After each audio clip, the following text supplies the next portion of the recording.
Je m'appelle Elisa Rojas, je suis avocate au barreau de Paris. De la maternelle jusqu'au CM1, j'ai été scolarisée en milieu spécialisé, c'est-à-dire dans des établissements où il n'y avait que des enfants handicapés. Et puis à partir du CM1, en cours d'année d'ailleurs, c'était un peu étrange, en fait j'ai été scolarisée en milieu ordinaire et j'ai continué comme ça jusqu'au bout de mes études. Un premier choix important que j'ai fait, je pense, c'est au lycée, puisqu'en fait j'ai choisi de faire option art plastique. Et mon idée à cette époque-là, c'était à l'issue de ces 3 ans, intégrer une école d'art. Et c'est pas du tout ce qui s'est passé, puisque en fait je me suis finalement inscrite à l'université en droit.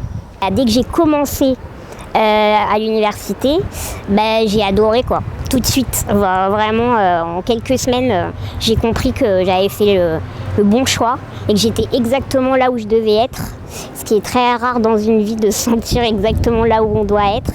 Et j'étais hyper contente et du coup ça fonctionnait bien parce que j'aimais ce que je faisais, donc j'ai pu continuer comme ça tout du long. Je trouvais que c'était génial de pouvoir faire une matière ou exercer un métier qui permet de défendre ses idées en fait, qui à la fois est très pratique, très pragmatique parce qu'on résout des choses concrètes, des problèmes concrets, mais en même temps on peut aussi, si on en a envie, militer à travers son métier, défendre des idées à travers ce métier-là. Des difficultés, j'en ai rencontré pas mal, comme tous les élèves handicapés, puisque les lieux ne sont pas accessibles, souvent, que les gens ne sont pas du tout préparés à avoir des élèves handicapés, par exemple, en ce qui concerne les professeurs. Une fois que vous travaillez, les cabinets ne sont pas préparés à avoir des collaborateurs ou des associés handicapés.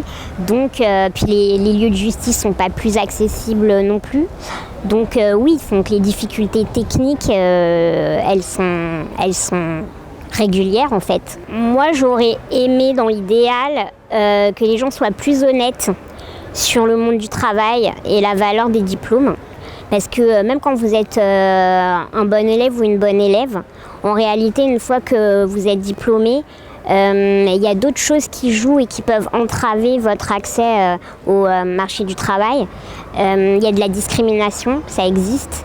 Et là, vous vous rendez compte qu'en fait, vos bonnes notes, vos mentions, elles ne vont pas avoir beaucoup de poids face à un système qui est discriminant. Donc moi, j'aurais bien aimé qu'on soit honnête à cet égard, sans noircir les choses, sans noircir le tableau, mais qu'on me dise par exemple qu'on n'était pas en fait tous à égalité, que c'était faux, même avec un même diplôme, qu'il y a des choses essentielles, notamment dans une recherche d'emploi, qui est qu'il y a des gens qui naissent avec un réseau qui font qu'ils ne seront jamais en difficulté en matière de recherche de stage ou d'emploi, alors qu'il y en a d'autres qui seront constamment en difficulté parce qu'on ne leur a pas expliqué que le réseau, par exemple, c'est très important et que quand on n'en a pas, il faut très très rapidement comprendre ce que c'est, le construire en fait, si vous ne l'avez pas, pour pouvoir vous en sortir. Moi, j'aimais bien l'école, donc quelque part, j'ai eu cette chance comme j'aimais ça.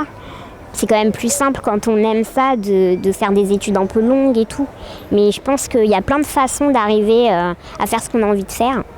Et que même si vous aimez l'école, c'est cool, tant mieux. Servez-vous-en comme d'un outil pour y arriver. Mais si vous n'aimez pas ça et que vous vous sentez pas bien, je pense que c'est pas grave non plus, parce que c'est vrai qu'elle fonctionne pas forcément très bien, qu'elle donne pas sa place à tout le monde. Et donc du coup, si vous vous sentez pas bien, ça veut pas dire que vous n'allez pas atteindre vos objectifs. Ça veut juste dire que peut-être le chemin sera différent.